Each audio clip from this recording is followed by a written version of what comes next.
Welcome to 360 Tamil. இன்னைக்கு இந்த வீடியோல கிரைம் பேட்ரோல்ல இருக்க ஒரு பர்டிகுலர் எபிசோடோட கதையை பத்தி தான் பார்க்க போறோம். இந்த கதையில ரொம்ப அடல்ட் கண்டென்ட் வரும். அதனால 18 வயசுக்கு மேல உள்ளவங்க மட்டும் இந்த வீடியோவை கண்டினியூ பண்ணி பாருங்க. அதே சமயம் இந்த எபிசோட்ல நீங்க எதிர்பார்க்காத நிறைய ட்விஸ்ட் அண்ட் டர்ன்ஸும் வச்சிருப்பாங்க. கண்டிப்பா உங்களுக்கு பிடிக்கும் நம்புறேன். இது எனக்கு தெரிஞ்சு தமிழ்ல இல்ல, ஹிந்தில மட்டும்தான் இருக்கு. எக்ஸ்பிளனேஷனுக்குள்ள போறதுக்கு முன்னாடி வீடியோக்கு ஒரு லைக்க போடுங்க. அது மூலியமா இந்த வீடியோ இன்னும் நிறைய பேர்கிட்ட கொண்டு போய் சேர்க்கப்படும். மேற்கொண்டு டைம் வேஸ்ட் பண்ணாம நம்ம நேரடியே எக்ஸ்பிளனேஷனுக்குள்ள போயிடலாம். எபிசோடு ஸ்டார்டிங் சீனே மோகன் ஒருத்தரை காட்டுறாங்க. இவர் வேலைக்காக கிளம்பிட்டு இருக்காரு. சாப்பிட்டு போங்க, ரெடி ஆயிடுச்சுன்ற மாதிரி ஒய்ஃப் சொல்றாங்க. ஒய்ஃபா செகண்ட் ஒய்ஃபான்றது கிளியரா தெரியல. இந்த மோகனுக்கு ஒரு பையன் இருக்கான், பேரு சுனில் அப்படின்றது. அவன் எக்ஸாம்காக படிச்சுட்டு இருக்கான் போல. இப்ப இந்த ஒய்ஃபான பிரீத்தி இருக்காங்க பாத்தீங்களா, சாப்பாடுலாம் பரிமாறிட்டு இருக்காங்க. இப்ப அந்த மோகனு மும்மரமா நியூஸ் பேப்பர் படிச்சுட்டு இருக்காரு. அதை இந்த சுனில் ஒரு பார்வை பாக்குறான். இப்ப பார்த்தவன் என்ன பண்றான்னா, இவங்களோட முடிய லைட்டா தொட்டு தொட்டு பார்த்துட்டு இருக்கான். இந்த விஷயத்த பிரீத்தி கவனிக்கிறாங்க. என்ன பண்ணிட்டு இருக்கன்ற மாதிரி ஒரு பார்வை பாக்குறாங்க. முடியில இருந்து கையெடுத்த இந்த சுனில் இருக்கான் பாத்தீங்களா, கொஞ்ச நேரத்துல இவங்க இடுப்புல கைய வச்சிடறான். இவங்க சட்டுன்னு ஒரு சவுண்ட் போடுறாங்க. ஹஸ்பண்ட் என்னாச்சுன்னு கேக்குறாரு. ஒன்னும் இல்லைன்ற மாதிரி பிரீத்தியும் சமாளிக்கிறாங்க. இவனுமே படிக்கிற மாதிரிலாம் நடிச்சிட்டு இருக்கான். என்ன இவன் இந்த மாதிரிலாம் பண்ணிட்டு இருக்கான்ற மாதிரி பிரீத்தியும் யோசிக்கிறாங்க. இப்ப ஹஸ்பண்ட் கிளம்புறதுக்காக வாசல் கிட்ட வந்துடுறாரு. நில்லுங்கன்ற மாதிரி இவங்களும் பேசுறதுக்காக பக்கத்துல வந்துடுறாங்க. சுனிலோட பார்வையே சரியில்லை, என்ன தப்பாலாம் டச் பண்றான்ற மாதிரி சொல்றாங்க. என்ன பேசிட்டு இருக்க, தெரியாம டச் பண்ணிருப்பானா இருக்கும்ன்ற மாதிரி சொல்லிட்டாரு. இல்லங்க, அவன் தப்பா டச் பண்றான்ற மாதிரி இவங்க சொல்றாங்க. சரி, எதனால பேசிக்கலாம், இப்ப ஆபீஸ்க்கு டைம் ஆயிடுச்சு, நான் கிளம்புறேன்ற மாதிரி மோகனும் இங்க இருந்து கிளம்பிடுறாரு. இப்ப பிரீத்தியும் வீட்டுக்குள்ள போலான்ற மாதிரி வீட்டுக்குள்ள வந்து கதவை சாத்துறாங்க. அவன் அங்கேயே தான் நிக்கிறான் போல. சட்டுன்னு இவங்களை கட்டி பிடிக்கிறதுக்கு ட்ரை பண்றான். என்ன பண்ணிட்டு இருக்க, என்ன விடுன்ற மாதிரி தள்ளி விடுறாங்க. அவன் அப்பயும் துரத்துன மாதிரி பின்னாடியே வந்துட்டு இருக்கான். அதனால இவங்களோட ரூம்குள்ள வந்து இவங்க கதவை சாத்திடுறாங்க. என்ன இந்த பையன் இப்படி பண்ணிட்டு இருக்கான்ற மாதிரி யோசிக்கிறாங்க. இப்ப வேற ஒரு கப்பல நமக்கு காட்டுறாங்க. ஹஸ்பண்ட் பேரு விவேக், ஒய்ஃபோட பேரு பூஜா அப்படின்றது. இவங்களுக்குள்ள சண்டை போயிட்டு இருக்கு. ஆக்சுவலா குழந்தை இல்லாம இருக்கிறதுக்கு ஒய்ஃப் தான் காரணம்ன்ற மாதிரி ரிப்போர்ட் வந்திருக்கு. உன்கிட்ட தான் ப்ராப்ளம் இருக்குன்ற மாதிரி ஹஸ்பண்ட் சொல்லிட்டாரு. என்கிட்ட எல்லாம் எந்த ஒரு ப்ராப்ளமும் கிடையாதுன்ற மாதிரி இவங்க சொல்றாங்க. இது ரிலேட்டடா தான் இவங்களுக்குள்ள சண்டைலாம் போயிட்டு இருக்கு. இவங்க ரெண்டு பேரும் மாத்தி மாத்தி திட்டிட்டு இருக்காங்கல்ல, இது எல்லாத்தையும் ஒரு பையன் கவனிக்கிறான். அவன் பேரு சன்னி அப்படின்றது. இந்த சன்னியை பொறுத்த வரைக்கும் விவேக்கோட சொந்தக்கார பையனா இருப்பான். இவங்க ரெண்டு பேருமே சண்டை போட்டுட்டு இருக்கிறதெல்லாம் அவன் வீடியோ எடுக்கிறான். குறிப்பா இந்த பூஜாவை தான் வீடியோல இவன் கவர் பண்ணிட்டு இருக்கான். இப்ப மீரான்ற ஒரு பொண்ணை நமக்கு காட்டுறாங்க. இந்த பொண்ணு கிட்ட ஒரு கப்பல் ஃபேவர் கேட்டு வந்திருக்காங்க. அது என்னன்னு பாத்தீங்கன்னா, வாடகை தாயா இருக்கணும்ன்ற மாதிரி தான் கேட்டு வந்திருக்காங்க. இந்த கப்பல் பேரை சொல்றேன், பாபு. அதே மாதிரி ஒய்ஃபோட பேரு மாலினி அப்படின்றது. இவங்களுக்கு ஏற்கனவே சோனுன்ற ஒரு பொண்ணு இருக்கா. அந்த பொண்ணு பார்க்க பையன் மாதிரி இருக்கா. அதனாலதான் வேற ஒரு குழந்தை பெத்துக்கணும்னு நினைக்கிறாங்க. ஒய்ஃபால முடியாது இல்ல, அதனாலதான் வாடகை தாய் வைக்கலாம்னு நினைக்கிறாங்க. லாயரை கூட்டு வந்து தான் பேசுறாங்க. மீராவும் சரி நான் ஹெல்ப் பண்றேன்ற மாதிரி ஏத்துக்கிறாங்க. எனக்கு பேமெண்டா எவ்வளவு தருவீங்கன்னு கேக்குறாங்க. 20 லட்சம் ரூபாய் தரோம், அட்வான்ஸா 5 லட்சம் ரூபாய் இப்பயே தரோன்ற மாதிரிலாம் சொல்றாங்க. இதனால இந்த மீராவும் சரின்ற மாதிரிலாம் காசை வாங்கிக்கிறாங்க. மீரா இந்த மாதிரி காசு வாங்குறதுக்கு ஒரு காரணம் இருக்கு.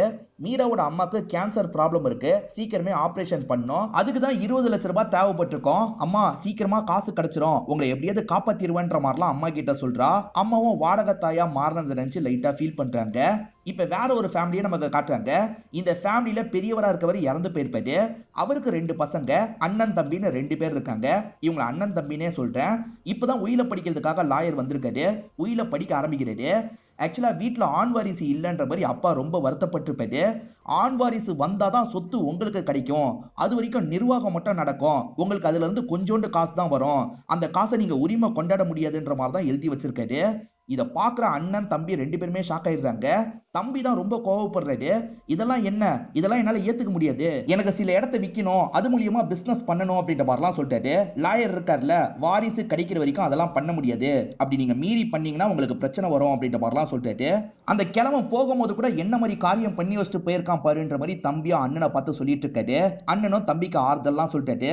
சரி விடுடா, நமக்கு ஆண் வாரிசு கிடைக்காமையா போயிடும், கண்டிப்பா நமக்கு ஆண் வாரிசு கிடைக்கும், நம்ம பாத்துக்கலான்ற மாதிரிலாம் ஆறுதல் சொல்லிட்டாரு. ஆனா தம்பிக்கு கோவம் அடங்கல, கோவமா இங்க இருந்து கிளம்புறாரு. ஸ்டார்டிங் காமிச்ச பிரீத்தியை காட்டுறாங்க. நைட் ட்ரெஸ் போட்டு இவங்களுமே துணியெல்லாம் மடிச்சு வச்சிட்டு இருக்காங்க. அப்ப வந்த ஹஸ்பண்ட் ரொமான்ஸ் பண்றாரு. இந்த ட்ரெஸ் உனக்கு நல்லா இருக்குன்ற மாதிரி சொல்லிட்டாரு. இவங்களுமே சந்தோஷமா கட்டி பிடிச்சு ஒண்ணு மண்ணா இருந்துட்டு இருக்காங்க. இது எல்லாத்தையும் இந்த வீட்டுல இருக்க சுனில் இருக்கான் பாத்தீங்களா, சின்ன கேப் வழியா பாத்துட்டு இருக்கான். ரெண்டாவதா பூஜான்னு ஒருத்தங்களை காமிச்சாங்கல்ல, அவங்க வீட்டுல குளிச்சுட்டு இருக்காங்க. இவங்க வீட்லயே சன்னின்னு ஒரு பையன் இருக்கிறதா சொன்ன பாத்தீங்களா, அவன் இவங்களுக்கு தெரியாம வீடியோ மாதிரிலாம் எடுத்துட்டு இருக்கான். இப்ப திரும்ப நமக்கு இந்த பிரீத்தியை காட்டுறாங்க. பிரீத்தி சாரி எல்லாம் கட்டிட்டு இருக்காங்க. அப்ப யாரோ இவங்களை பாக்குற மாதிரியே தோணுது. சட்டுன்னு இவங்க திரும்பி பாக்குறாங்க. அந்த இடத்துல யாருமே இல்லாத மாதிரி இருக்கு. ஆக்சுவலா இந்த வீட்டுல இருக்க அந்த பையன் தான் இந்த விஷயத்த பண்ணிருப்பான். இப்ப எடுத்த போட்டோவெல்லாம் தள்ளி வந்து பார்த்துட்டு இருக்கான். ரெண்டு பசங்களுமே இந்த மாதிரி தான் இருக்காங்கன்ற மாதிரி நமக்கு காட்டுறாங்க. திரும்பி பூஜாவோட வீட்டுல நடக்கிறத நமக்கு காட்டுறாங்க. பூஜா இருக்காங்கல்ல, ஷெல்ஃப் எல்லாம் கிளீன் பண்ணிட்டு இருக்காங்க. அந்த விஷயத்தெல்லாம் இந்த சன்னி கேப்சர் பண்ணிட்டு இருக்கான். இந்த சன்னியை பொறுத்த வரைக்கும் இவங்க அத்தை முறை தான் வேணும், அத்தையை தான் இந்த மாதிரி கேப்சர்லாம் பண்ணி பார்த்துட்டு இருக்கான். இப்ப பிரீத்தி வேலை பார்த்துட்டு இருக்கிறத நமக்கு காட்டுறாங்க. இப்ப பின்னாடி வந்து இந்த பையன் கிஸ் பண்றான். ஹஸ்பண்ட் தான் வந்துட்டாரு போலன்ற மாதிரி இவங்களும் சிரிச்சுக்கிட்டே திரும்புறாங்க. அப்புறம் தான் இவனு தெரியுது, என்ன காரியம் பண்ணி வச்சிருக்க, ஏன் இந்த மாதிரிலாம் பண்ணிட்டு இருக்க, இங்க இருந்து கிளம்புன்ற மாதிரி இவங்க கோவப்படுறாங்க. இவன் திட்டத்தை பத்தி கவலையே படமாட்டான். இவங்களை கிண்டல் பண்ற மாதிரி சிரிச்சுக்கிட்டே இங்க இருந்து கிளம்பி போறான். இவங்களுமே பயப்படுறாங்க. அண்ணன் தம்பியை நமக்கு காமிச்சாங்கல்ல, தம்பி எப்படியாவது ஆண் வாரிசை பிறக்க வச்சிடணும்ன்ற மாதிரி யோசிக்கிறான். நான் பாபாவை பார்த்தேன், இந்த கசாயத்தை குடிக்க சொன்னாரு, நீ குடின்ற மாதிரி ஒய்ஃபு கிட்ட தரான். ஒய்ஃபுமே ரொம்ப கசக்குது வேணான்ற மாதிரிலாம் சொல்றாங்க. அப்படிலாம் சொல்லக்கூடாது, குடின்ற மாதிரி இவனுமே வற்புறுத்தி அவங்கள குடிக்க வைக்கிறான். அவங்க ரொம்ப கஷ்டப்பட்டு இருக்காங்க. தம்பி இந்த மாதிரிலாம் பண்ணிட்டு இருக்கிறத அண்ணி கவனிச்சிட்டு இருக்காங்க. என்ன இவன் இந்த மாதிரிலாம் கஷ்டப்பட்டு இருக்கான்ற மாதிரி யோசிச்சுட்டு இருக்காங்க. இப்ப இவங்க ஹஸ்பண்ட் கிட்ட பேசுறதுக்காக வராங்க. உங்க தம்பி ஏதோ பாபா சொன்னார்னு இந்த மாதிரிலாம் பண்ண வச்சிட்டு இருக்காங்க, இதெல்லாம் கொஞ்சம் கூட எனக்கு சரியா படலன்ற மாதிரி சொல்றாங்க. பாபா சொன்னா கரெக்டா தான் இருக்கும், பாபா சொன்னதை பண்றதுல என்ன தப்பு இருக்குன்ற மாதிரி இவங்க ஹஸ்பண்டும் கேக்குறாரு. அப்ப என்னையும் நீங்க இந்த மாதிரி குடிக்க வைப்பீங்களா, என்னாலாம் முடியாதுன்ற மாதிரி சொல்றாங்க. சேச்சே, நான் அந்த அர்த்தத்துல சொல்லன்ற மாதிரி இவர் சமாதானப்படுத்துறாரு. இப்ப சுனில போலீஸுங்க ஸ்டேஷன்ல உட்கார வச்சிருக்காங்க. அதே மாதிரி அப்பாவனா மோகனுக்கு இன்ஃபார்ம் பண்ணிருக்காங்க. மோகன் என்னாச்சு ஏதாச்சுன்னு கேக்குறாரு. இதுதான் உங்க பையனா, உங்க பையன் ஒரு பொண்ணு கிட்ட சில்மிஷம் பண்ணி மாட்டிருக்கான், அதனால தான் உட்கார வச்சிருக்கோம்னு சொல்றாங்க. சார், இதுக்கப்புறம் இது நடக்காது சார், என் பையன் லைஃபே போயிடும் சார், விட்டுருங்கன்ற மாதிரிலாம் இவர் ரொம்ப கெஞ்சி கேட்கிறாரு. இதுதான் கடைசி வார்னிங்க, கூட்டு போங்கன்ற மாதிரி போலீஸுங்க சொல்றாங்க. இவரும் பையனை இங்க இருந்து கூட்டு போறாரு. இப்ப மாலினியை காட்டுறாங்க, அதாவது வாடகத்தாய பார்த்தாங்கல்ல, அவங்கள காட்டுறாங்க. இப்ப வாடகத்தாயா இருக்க அந்த மீரான்ற பொண்ணு இருக்கால, மீதி காசை எப்ப தருவீங்கன்னு கேக்குறா. இந்த வாட்டி செக்கப்க்கு வருவல்ல, அப்ப தந்துடுறோன்ற மாதிரி சொல்றாங்க. இந்த பொண்ணுமே சரின்ற மாதிரி இந்த இடத்துல சந்தோஷப்படுறா. இப்ப தம்பியோட ஒய்ஃபை நமக்கு காட்டுறாங்க. அவங்களுமே ஆப்பிள் எடுத்து சாப்பிடலான்னு எடுக்கிறதுக்காக வராங்க. இன்னைக்கு முழுக்க நீ ஃபாஸ்டிங்ல இருக்கணும், இதெல்லாம் எடுக்க கூடாதுன்ற மாதிரி சொல்றாரு. எனக்கு ரொம்ப பசிக்குதுங்க, ஒரே ஒரு ஆப்பிள் மட்டும் சாப்பிட்டுக்கிறேன்ற மாதிரி சொல்லிட்டாங்க. அதான் சாப்பிடக்கூடாதுன்னு சொல்றேன்ல, பாபா நல்லதுக்கு தான் சொல்லுவாரு, நீ இன்னைக்கு சாப்பிடாது அப்படின்ற மாதிரி ரூம்ல லாக் பண்ணி வச்சிடுறாரு. இப்ப அண்ணன் ரூம்ல உட்காந்து புக்கு படிச்சுட்டு இருக்காரு. இந்த மாதிரி புக்கு படிச்சுட்டு இருந்தீங்கன்னா எப்படி குழந்தைக்கு ஏற்பாடு பண்றது, ஒன்னா இருந்தா தானே குழந்தை கிடைக்கும்ன்ற மாதிரி அவரோட ஒய்ஃப் இருக்காங்கல்ல, அவரு கூட ரொமான்ஸ் எல்லாம் பண்ண ஆரம்பிக்கிறாங்க. இப்ப பிரீத்தி வீட்டுல சோகமா படுத்துட்டு இருக்காங்க. மோகனும் ரொமான்ஸ் எல்லாம் பண்ண ஆரம்பிக்கிறாரு. அப்படி பண்ணிட்டு இருக்கும் போது பிரீத்தி அப்செட்டா இருக்கிறத கவனிக்கிறாரு. என்னாச்சுன்ற மாதிரிலாம் கேட்கிறாரு. நான் பிரெக்னெண்டா இருக்கேன்ற மாதிரி சொல்லிட்டாங்க. என்ன சொல்ற, நீ பிரெக்னெண்டா இருக்கியான்ற மாதிரி இவர் பயங்கரமா ஷாக் ஆகுறாரு. எதுக்காக இந்த விஷயத்துக்கு இவ்வளவு ஷாக் ஆகுறாங்கன்றது நமக்கு கிளியரா தெரியல. அப்படியே கட் பண்ணி 2 வாரம் கழிச்சு நடக்கிறத காட்டுறாங்க. இன்ஸ்பெக்டருக்கு ஒரு இடத்துல பாடி கிடைச்சிருக்கிறதா தகவல் கிடைக்குது. அதனால தான் என்ன ஏதுன்னு பாக்குறதுக்காக அந்த இடத்துக்கு வராரு. அந்த இடத்துல பார்த்தா ஒரு பொண்ணு தான் இறந்து போயிருக்காங்க. யாருன்னு பார்த்தா வாடகத்தாயா ஒரு பொண்ணு இருந்தாங்கல்ல, அந்த மீரா தான் இறந்து போயிருக்காங்கன்னு தெரிய வருது. இந்த பொண்ணை பத்தி எல்லா டீட்டெயிலையும் கலெக்ட் பண்ணுங்க, வீட்டுக்கு இன்ஃபார்ம் பண்ணுங்கன்ற மாதிரிலாம் சொல்லிட்டாரு. ஆளுங்களும் சரின்ற மாதிரிலாம் ஏத்துக்கிறாங்க. இப்ப மீராவோட அம்மாக்கு தகவலை கொடுத்துட்றாங்க போல. அம்மாவும் பொண்ணோட பாடியை பார்த்து பயங்கரமா ஃபீல்லாம் பண்ணிட்டு இருக்காங்க. உங்க பொண்ணு எப்படி கொல்லப்பட்டிருக்க வாய்ப்பு இருக்கு, எதிரிங்கன்னு யாராவது இருக்காங்களான்ற மாதிரிலாம் விசாரிக்கிறாங்க. ஆக்சுவலா பொண்ணு வாடகத்தாயா இருந்தா பாத்தீங்களா, அதை பத்திலாம் இவங்க சொல்லிட்டு இருக்காங்க. அந்த வாடகத்தாயா இருக்க சொன்னவங்களுக்கும் என்னோட பொண்ணுக்கும் பிரச்சனை ஏற்பட்டது, அவங்க ஒரு வேலை ஏதாவது பண்ணிருக்க வாய்ப்பு இருக்குன்னு அம்மா சொல்றாங்க. இப்ப டீட்டெயிலா நடந்த விஷயத்த நமக்கு காட்டுறாங்க. அந்த கப்பல மீராவை செக்கப்க்கு கூட்டு போயிருப்பாங்க. ரிசல்ட் பாசிட்டிவா வரல, அதாவது வயிற்றுல இருக்க குழந்தை பிறந்து கொஞ்ச நாள்லயே இறந்துரும்ன்றது தெரிய வருது. இதனால இவங்களுமே குழந்தைய கலைச்சுக்கலான்ற மாதிரி சொல்றாங்க. நீங்க குழந்தைய கலைப்பீங்களோ என்ன பண்ணுவீங்களோ எனக்கு தெரியாது, 20 லட்ச ரூபாய் பேசுனீங்கல்ல, மீதி காசை எனக்கு தாங்கன்ற மாதிரி சொல்றா. மீதி காசை எப்படி நாங்க தர முடியும், இது வரைக்குமே 5 லட்ச ரூபாய் தந்திருக்கோம்ல, அது உனக்கு போதும், அதை மட்டும் வச்சுக்கோன்ற மாதிரிலாம் இந்த ஹஸ்பண்ட் சொல்றாரு. மீரா தரப்புல ஒரு லாயர் வந்திருப்பாரு. அவரும் அந்த கப்பல் லாயர் கூட பயங்கரமா வாக்குவாதம் பண்ணிட்டு இருக்காரு. மீரா இருக்காங்கல்ல, நீங்க 20 லட்ச ரூபாய் தருவேன்னு சொன்னதுனால தான் நான் இந்த விஷயத்துக்கு ஏத்துக்கிட்டேன், வெளியெல்லாம் சொல்ல மாட்டேன்னு சொன்னேன். நீங்க காசு மட்டும் தரலன்னு வச்சுக்கோங்க, இந்த விஷயத்தெல்லாம் வெளியே சொல்லி உங்களை நார் அடிச்சிருவேன்ற மாதிரி கோவமா பேசிட்டு அங்க இருந்து கிளம்பி இருப்பாங்க. இதனால கூட அந்த கப்பல் ஏதாவது பண்ணிருக்க வாய்ப்பு இருக்குன்ற மாதிரி தான் அம்மா சொல்றாங்க. இவர் லாயர்கிட்டயும் பேசி பாக்குறாரு. ஆமா சார், அவங்க ரொம்ப கோவமா பேசினாங்க, லீகலா சப்போர்ட் பண்ற எல்லா ஹெல்ப்பும் நான் பண்ணிட்டு இருந்தேன்ற மாதிரி சொல்றாரு. அம்மாவும் லாயரும் சொல்றதை வச்சு பார்க்கும்போது அந்த கப்பல் மேலதான் இன்ஸ்பெக்டருக்கும் டவுட் வருது. நேரா கிளம்பி அந்த இடத்துக்கு வந்துடுறாரு. அந்த பொண்ணு இறந்து போயிருக்கா, உங்களுக்கு தெரியும்ல, நீங்க தானே இந்த விஷயத்த பண்ணீங்கன்ற மாதிரிலாம் கேட்கிறாரு. சார், நாங்க எதுக்காக சார் இந்த விஷயத்த பண்ண போறோம், நாங்களா இந்த விஷயத்த பண்ணலன்ற மாதிரி சொல்றாங்க. ஆக்சுவலா இவங்களுக்கு ஒரு பொண்ணு சோனுன்னு இருக்கா பாத்தீங்களா, அவ பார்க்க பையன் மாதிரி இருப்பா. இன்ஸ்பெக்டர் பையன் நினைச்சு பேட்டான்ற மாதிரிலாம் கூப்பிடுறாரு. இது பொண்ணு சார் அப்படின்ற மாதிரி அந்த அம்மா தான் புரிய வச்சிட்டு இருக்காங்க. ஏற்கனவே இவ்வளவு பெரிய பொண்ணு இருக்கும் போது எதுக்காக இன்னொரு குழந்தைக்காக பிளான் பண்ணிருக்காங்கன்ற மாதிரி இவர் யோசிக்கிறாரு. பெருசா இவங்க கிட்ட கேட்டுக்காம இங்க இருந்து கிளம்ப ஆரம்பிக்கிறாரு. இப்ப நமக்கு பிரீத்தியை காட்டுறாங்க. பிரீத்தி பிரெக்னெண்டா இருக்கிறதா சொன்னாங்கல்ல, இப்ப செக்அப்காக ஒரு கிளினிக் தான் வந்திருக்காங்க. கிளினிக்ல இருக்கிற ஒரு பொண்ணு நியூஸ் பேப்பரை பார்த்து ஃபீல் பண்ணிட்டு இருக்கா.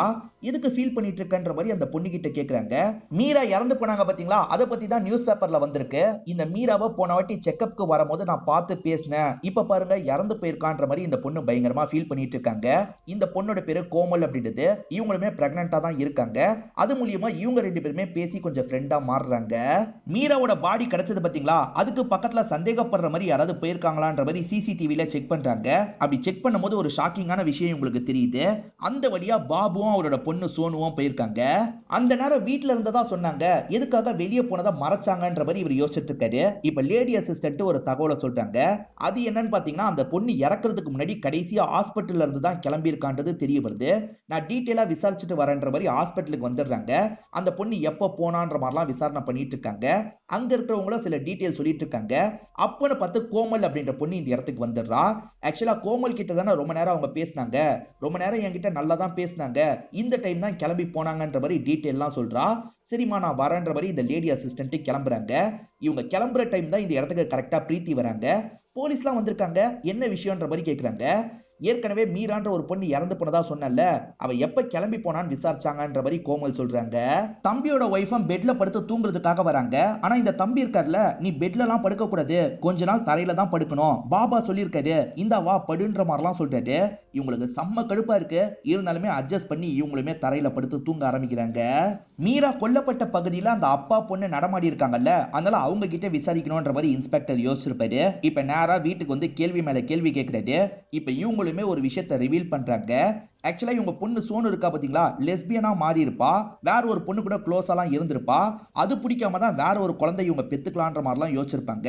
அப்பயும் பொண்ணு வேற ஒரு பொண்ணு கூட ஒன்னா இருக்கிறது இவங்களுக்கு தெரிஞ்சிருக்கும். அதனால தான் அப்பா அந்த இடத்துக்கு வந்திருப்பாரு. கிளப்ல இருந்து அந்த பொண்ணை கூட்டு போயிருப்பாரு. இதுதான் நடந்தது அப்படின்ற மாதிரி ஃபேமிலி சொல்றாங்க. இதெல்லாம் வெளியே வர வேணான்றதுக்காக தான் நீங்க போய் சொன்னோம், மற்றபடி எதுவுமே கிடையாதுன்ற மாதிரிலாம் சொல்றாங்க. இவங்க சொல்றது உண்மை மாதிரி தான் கேட்கும் போது இன்ஸ்பெக்டருக்கு தோணுது. தேவனா திரும்பி வருவன்ற மாதிரி இன்ஸ்பெக்டர் தான் இங்க இருந்து கிளம்புறாரு. இப்பதான் போலீஸ்க்கு இன்னொன் பாடி கிடைச்சிருக்கிறதா தகவல் கிடைக்குது. இன்ஸ்பெக்டரும் டீமும் சேர்ந்த மாதிரி வேகமா அந்த இடத்துக்கு வந்துடுறாங்க. அந்த பாடி நடு ரோட்ல தான் கிடக்குது. தலையில பலமா காயம்பட்ட மாதிரிலாம் இருக்கு. அதாவது பைக்ல இருந்து கீழே விழுந்த மாதிரி உங்களுக்கு தெரியுது. யாரோட பாடி கிடைச்சிருக்குன்னு பாத்தீங்கன்னா பிரீத்தியோட பாடி தான் கிடைச்சிருக்கு. இது யாரு என்னன்னு சீக்கிரமா விசாரிங்க அப்படின்ற மாதிரி இன்ஸ்பெக்டரும் ஆளுங்க கிட்ட சொல்றாரு. தம்பி திரும்பி ஒரு கசாயத்தை குடிக்க சொல்லி தரான். ஆனா இந்த வாட்டி இவங்க கிளாஸை தள்ளி விட்டு உடைச்சிடுறாங்க. இதுக்கப்புறம் நீ சொல்றதை என்னால பண்ண முடியாதுன்ற மாதிரி கோவப்படுறாங்க. பண்ணி தான் ஆகணும்ன்ற மாதிரி இவர் பதிலுக்கு கோவப்படுறாரு. இந்த மாதிரி சண்டை போடும் போது அண்ணனும் அண்ணியும் இந்த இடத்துக்கு வந்துடுறாங்க. எதுக்காக நீ அவளை இப்படி டார்ச்சர் பண்ணிட்டு இருக்கன்ற மாதிரி அண்ணி கோவப்படுறாங்க. இல்ல நீங்க தலையிடாதீங்க அண்ணின்ற மாதிரி இவரும் பதிலுக்கு கோவப்படுறாரு. இவன் பண்ற தொல்லையில இருந்து என்ன காப்பாத்துங்கன்ற மாதிரி தம்பி ஒய்ஃப் கெஞ்சி கேட்டுட்டு இருக்காங்க. இதெல்லாம் பாக்குற தம்பிக்கு கோவம் வந்துருது. இங்க இருந்து வேகமா கிளம்ப ஆரம்பிச்சிடுறாரு. இப்பதான் ஸ்டேஷனுக்கு மோகன் வராரு. ஆக்சுவலா மோகனோட ஒய்ஃப் காணாம போயிருக்காங்கல்ல, அதை பத்தி சொல்றதுக்காக தான் இந்த இடத்துக்கு வந்திருக்காரு. என்ன 2 நாள் கழிச்சு வந்திருக்கீங்க அப்படின்ற மாதிரி கேக்குறாங்க. சரி அந்த பிரீத்தி உங்களுக்கு என்ன வேணும்னு இன்ஸ்பெக்டர் கேக்குறாரு. பிரீத்தி என்னோட வீட்டுல வேலை பார்க்குற பொண்ணுன்ற மாதிரி இவர் சொல்றாரு. அப்பதான் பிரீத்தி அந்த வீட்டுல வேலைக்காரி அப்படின்றது நமக்கு தெளிவா தெரிய வருது. என் ஒய்ஃப் 2 வருஷத்துக்கு முன்னாடி இறந்து போயிட்டா சார், அதனால வேலைக்காரியும் நானும் யார வரைய லிவின்ல இருக்கிற மாதிரி இருந்துட்டு இருக்கோன்ற மாதிரிலாம் இவர் சொல்றாரு. சரி நீங்க யார் மேல சந்தேகப்படுறீங்கன்னு இன்ஸ்பெக்டர் கேக்குறாரு. சார் பிரீத்தியை பொறுத்த வரைக்கும் ஏற்கனவே ஒருத்தர் ஹஸ்பண்டா இருந்தாரு. பிரீத்திக்கு குழந்தை இல்லைன்றதுக்காக துரத்தி விட்டாரு சார். அவர் ஏதாவது பண்ணிருக்க வாய்ப்பு இருக்குன்ற மாதிரி சொல்றாரு. அவருடைய டீட்டெயில் தெரியுமா தாங்கன்ற மாதிரிலாம் கேக்குறாங்க. இவருமே டீட்டெயில்லாம் தந்துடுறாரு. பிரீத்தியோட ஃபர்ஸ்ட் ஹஸ்பண்ட் யாருன்னு இப்பதான் தெரிய வருது. விவேகா தான் இருப்பாரு. அதாவது பூஜான்னு ஒருத்தவங்க கூட இப்ப இருக்காருல, அவரை தான் இருப்பாரு. உங்களோட ஃபர்ஸ்ட் ஒய்ஃப் இறந்து போயிருக்காங்க, நீங்க ஏதாவது பண்ணிருக்கீங்களான்ற மாதிரி இன்ஸ்பெக்டர் கேக்குறாரு. நாளா எதுவுமே பண்ணலன்ற மாதிரி சொல்லிட்டாரு. ஆனா பூஜா இருக்காங்கல்ல சார், இவர் ஏதாவது பண்ணிருக்க வாய்ப்பு இருக்கு சார். ஏன்னா பிரீத்தி எனக்கு கால் பண்ணி சில விஷயங்களை ஷேர் பண்ணாங்கன்ற மாதிரி சொல்ல ஆரம்பிக்கிறாங்க. பிரீத்தி கால் பண்றாங்க. பூஜா உனக்கு குழந்தை இல்லைன்றதுக்கு நீ தான் காரணம்ன்ற மாதிரி ரிப்போர்ட்லாம் காமிச்சிருப்பாரு அப்படிதானு கேக்குறாங்க. ஆமா காமிச்சாருன்ற மாதிரி பூஜா சொல்றாங்க.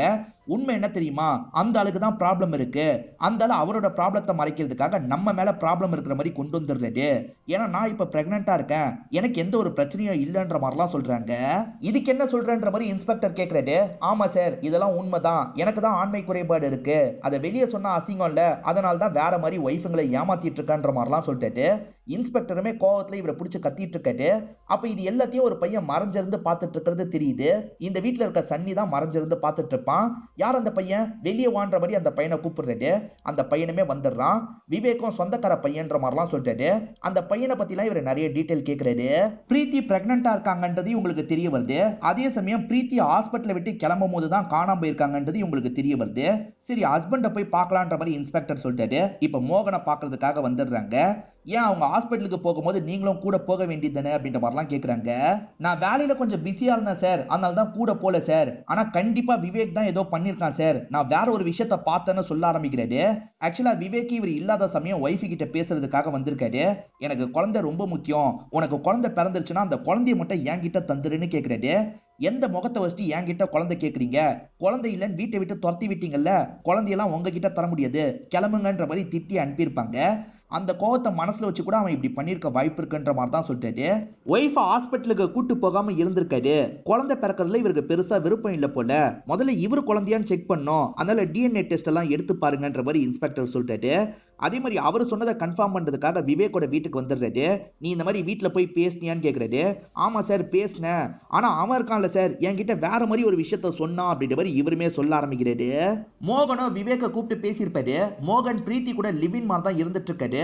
குழந்தைலாம் பிறந்தா எல்லாருக்குமே தெரியும்ல, அது எனக்கு தேவையில்லை, அதனால குழந்தை பிறக்கிற மாதிரி நிலைமை வரும்போது உன் வீட்டுக்கு வந்துகிட்டோம், உனக்கு குழந்தை வேணும்னு சொல்றல, நீ குழந்தைய வச்சுக்கோ, அதுக்கப்புறம் அவளை மட்டும் என்கிட்ட அனுப்பி வச்சிருன்ற மாதிரி சொல்றாரு. இந்த மோகனை குழந்தைய அவன்கிட்ட வச்சுக்க வேணாம்னு நினைக்கிறான். அப்படியே அந்த குழந்தையை வெறுக்கிறான். கண்டிப்பா அவன் குழந்தை இல்லைன்னு அவன் சந்தேகப்படுறான் போல. டிஎன்ஏ டெஸ்ட்டை சீக்கிரமா எடுங்கன்ற மாதிரிலாம் சொல்றாரு. ஆளுங்களும் சரின்ற மாதிரிலாம் ஏத்துக்கிறாங்க. இப்ப லேடி அசிஸ்டன்ட் புதுசா ஒரு தகவல் கிடைச்சிருக்குன்னு சொல்றாங்க. விவேக்கோட ஃபேமிலியை பத்தி பக்கத்துல எல்லாம் விசாரிக்க சொன்னீங்களே சார், அப்படி விசாரிக்கும் போது அந்த வீட்டுல இருக்க சன்னியை பத்தி எல்லாருமே தப்பு தப்பா சொல்றாங்க சார். பொண்ணுங்க யாரையும் விட மாட்டானா, தப்பு தப்பா வீடியோ எடுப்பானா, ஏன் வீட்டுல இருக்க அந்த ஆன்ட்டியே தப்பு தப்பா வீடியோ எடுத்திருக்கான். பக்கத்து வீட்டு லேடி தான் சார் இதை பத்தி சொன்னாங்க. இதை தாண்டி விவேக்கோட ஃபர்ஸ்ட் ஒய்ஃபான பிரீத்தியோட வீட்டுக்கும் இவன் நடுவுல போவானா, பிரீத்தியோட சாவுக்கும் இவனுக்கும் சம்பந்தம் இருக்க வாய்ப்பு இருக்குன்னு சொல்றாங்க. உடனே அவனை ஸ்டேஷனுக்கு வர வைங்கன்ற மாதிரி இன்ஸ்பெக்டர் சொல்லிட்டாரு. இப்ப அவன் அம்மாவோட ஸ்டேஷனுக்கு வந்துடுறான். இவருமே போனை புடுங்குறாரு. உள்ள என்னெல்லாம் வச்சிருக்கான்றத பாக்குறாரு. நிறைய பேரை தப்பா இவன் வீடியோ எடுத்து வச்சிருக்கிறது தெரிய வருது. விவேக்கோட செகண்ட் ஒய்ஃப் தான் பூஜா. அந்த பூஜா மேல இவன் தப்பான கண்ணோட்டத்தோட இருக்கான்ல, தப்பு தப்பா வீடியோ எடுத்திருக்கான்ல, இதே மாதிரி பிரீத்தி மேலேயே இவன் தப்பான கண்ணு வச்சிருக்கலாம். அவங்கள அடையணும்ன்றதுக்காக எல்லை மீறி நடந்திருக்க கூட வாய்ப்பு இருக்கு. இவன் கூட கொலை பண்ணிருக்கலாம் அப்படின்ற மாதிரிலாம் யோசிக்கிறாரு. சார் சத்தியமா நான் அந்த மாதிரிலாம் பண்ணல சார், நான் நடுவுல பிரீத்தியை பார்க்க போவேன், திரும்பி வந்துருவேன் சார், தப்பா எதுவுமே பண்ணதில்லை அப்படின்ற மாதிரிலாம் இவன் சொல்லிட்டு இருக்கான். நாங்க அதை கண்டுபிடிக்கிறோம், இப்போதைக்கு கிளம்புன்ற மாதிரி அனுப்பி வச்சிருக்காரு. சார் அது மோகனோட குழந்தையான் டிஎன்ஏ டெஸ்ட் எடுக்க சொன்னீங்கல்ல சார், எடுத்தாச்சு, ஆனா பாதி தான் சார் மேட்ச் ஆகுது அப்படின்ற மாதிரி சொல்லிட்டாங்க. பாதி மேட்ச் ஆகுதுன்னா அது பையனோட குழந்தையா இருக்க வாய்ப்பு இருக்குன்ற மாதிரி இவர் சொல்லிட்டாரு.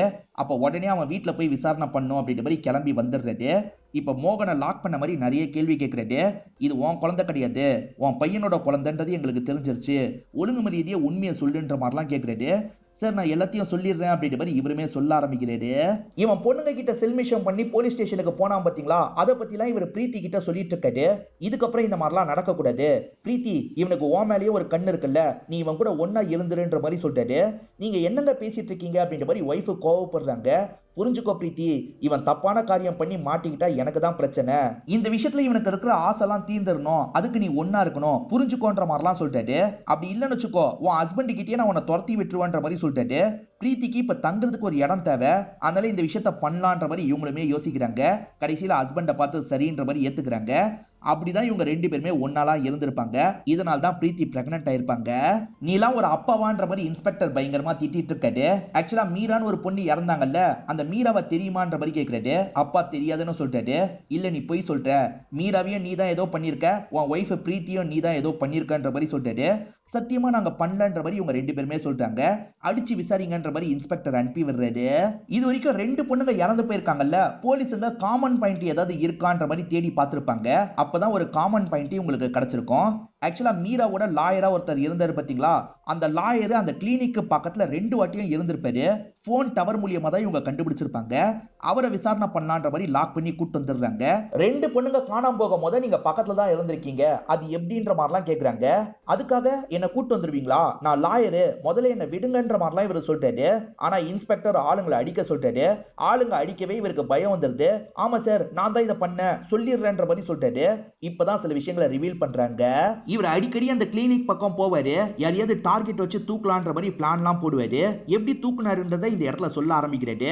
ஆக்சுவலா மீரா இருக்காங்கல்ல, செக்அப்லாம் முடிச்சு நடந்து போயிட்டு இருக்காங்க. இவருமே அந்த இடத்துக்கு வந்து வாங்க நான் டிராப் பண்ணிடுறேன்ற மாதிரி சொல்லிட்டாரு. இவங்களுக்கு ஃபேவரா வாதாடுறாருல, அதனால இவங்களுமே நம்பி ஏறுறாங்க. இவர் அவங்கள மயக்கமாக்கிறாரு, வேற ஒரு இடத்துக்கு கூட்டு போறாரு.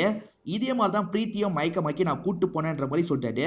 கூட்டு போனேன்னா எங்க கூட்டு போனேன், யார்கிட்ட கூட்டு போனேன் அப்படின்ற மாதிரிலாம் கேக்குறாங்க. நமக்கு ஒரு அண்ணன் தம்பியை காட்டுவாங்கல்ல, அந்த அண்ணன் தம்பிக்கும் இவர் தான் ஃபேமிலி லாயரா இருப்பாரு. சார் இந்த மாதிரி அவங்க இதுல ஒரு சிக்கல் இருந்தது சார், அந்த சிக்கலுக்கு பாபா கிட்ட போனாங்க. பாபா பிரெக்னெண்டா இருக்க 3 பொண்ணுங்களை சாவடிச்சா உங்களுக்கு ஆண் குழந்தை பிறக்கும்ன்ற மாதிரி சொன்னாரு. அதுக்கு என்ன ஹெல்ப் பண்ண சொல்லி கேட்டாங்க, நானும் ஹெல்ப் பண்ண சார்னு சொல்லிட்டாரு. அப்ப 3ஆவதா ஒரு பொண்ணை தூக்கி இருக்கியான்னு கேக்குறாங்க. ஆமா சார், இப்பதான் உங்ககிட்ட ஒப்படைச்சிட்டு வரேன்னு சொல்றாரு. இதை கேட்கறவங்க பயங்கரமா ஷாக் ஆயிடுறாங்க. யாருன்னு சொல்லு, எங்க இருக்காங்கன்னு சொல்லுன்ற மாதிரிலாம் கேட்டுட்டு இருக்காங்க. பிரீத்தி கிட்ட 2 வாட்டி கோமல்னு ஒரு பொண்ணு பேசினா பாத்தீங்களா, அந்த கோமலை தான் இப்ப லாக் பண்ணி வச்சிருக்காங்க. பாபாவும் பூஜைலாம் பண்ணிட்டு இருக்காரு. அந்த தம்பி தான் தூக்க சொல்லி பூஜைலாம் பண்ணிருக்கான் போல. இப்ப பாபா பூஜை பண்ணிட்டு இருக்கும் போது போலீஸுங்க இந்த இடத்துக்கு வந்துடுறாங்க. கன்னை ஃபயர் பண்ணிக்கிட்டே இந்த இடத்துக்கு வராங்க. அங்க இருக்க 2 பேர் தப்பிச்சு ஓட பாக்குறாங்க. ஆனா வந்த போலீஸுங்க இருக்காங்கல்ல, 2 பேரையும் லாக் பண்ணிடுறாங்க. இப்பதான் ஒரு விஷயம் நமக்கு தெரிய வருது. தம்பி இந்த விஷயத்த பண்ணிருக்க மாட்டாரு, அண்ணன் தான் இந்த விஷயத்த பண்ணிருப்பாரு. தம்பி தான் பாபா சொல்றதை கேட்டு ஒவ்வொரு விஷயம் பண்ற மாதிரி காமிச்சிருப்பாங்க. ஆனா அண்ணனுக்கும் பாபா மேல நம்பிக்கை இருக்கும், அண்ணனோட ஒய்ஃபுக்குமே நம்பிக்கை வந்திருக்கும். அதனால இவங்க 2 பேர் சேர்ந்து தான் இந்த விஷயத்த பண்ணிருப்பாங்க. அந்த லாயர் ஒப்படைச்சாரு பாத்தீங்களா, பூஜைலாம் பண்ணிருவாங்க. அதுக்கப்புறம் ஒரு இடத்துல சாவடிச்சு பாடியை டிஸ்போஸ் பண்ணிருவாங்க. 2ஆவதா பிரீத்தியோட பாடியை டிஸ்போஸ் பண்றதுக்காக கொண்டு போகும்போது பைக்ல இருந்து கீழே விழுந்துருவாங்க. பரவாயில்ல இப்படியே இருக்கட்டும்ன்ற மாதிரி இவங்க 2 பேர் கிளம்பியிருப்பாங்க. ஒய்ஃப் இதுல நம்பிக்கை இல்லாத மாதிரிலாம் பேசியிருப்பாங்க. ஆனா ஹஸ்பண்ட் கூட சேர்ந்து ஒய்ஃபும் இந்த விஷயத்த பண்ணிருக்காங்க. 3 கர்ப்பிணி பெண்களை சாவடிச்சா ஆண் வாரிசு கிடைச்சிரும்னு அவன் சொல்லியிருக்கான். அதையும் நம்பி நீங்க 3 பேரை சாவடிச்சிருக்கீங்க. இப்படி சொல்றதுக்கு உங்களுக்கு வெக்கமா இல்ல, போங்கன்ற மாதிரி திட்டுறாரு. இப்ப ஆளுங்க இவங்க 2 பேரையும் லாக் பண்ணி கூட்டு போறாங்க. இதோடயே இந்த கதையை முடிச்சிடுறாங்க. இந்த கதையில நிறைய அடல்ட் கண்டென்ட்லாம் வந்திருக்கும். அதனால தான் ஸ்டார்டிங்கே உங்களுக்கு ஒரு டிஸ்க்ளைமர் மாதிரி சொன்னேன். கண்டிப்பா இதுல வந்து ட்விஸ்ட் அண்ட் டர்ன்ஸ்லாம் உங்களுக்கு பிடிச்சிருக்கும்னு நம்புறேன். இந்த வீடியோ உங்களுக்கு பிடிச்சிருந்ததுன்னா லைக் பண்ணுங்க, கமெண்ட் பண்ணுங்க, மறக்காம 360 தமிழ் சேனலை சப்ஸ்கிரைப் பண்ணுங்க. தொடர்ச்சியா இந்த மாதிரி வீடியோக்கள் வந்துகிட்டே தான் இருக்கும்.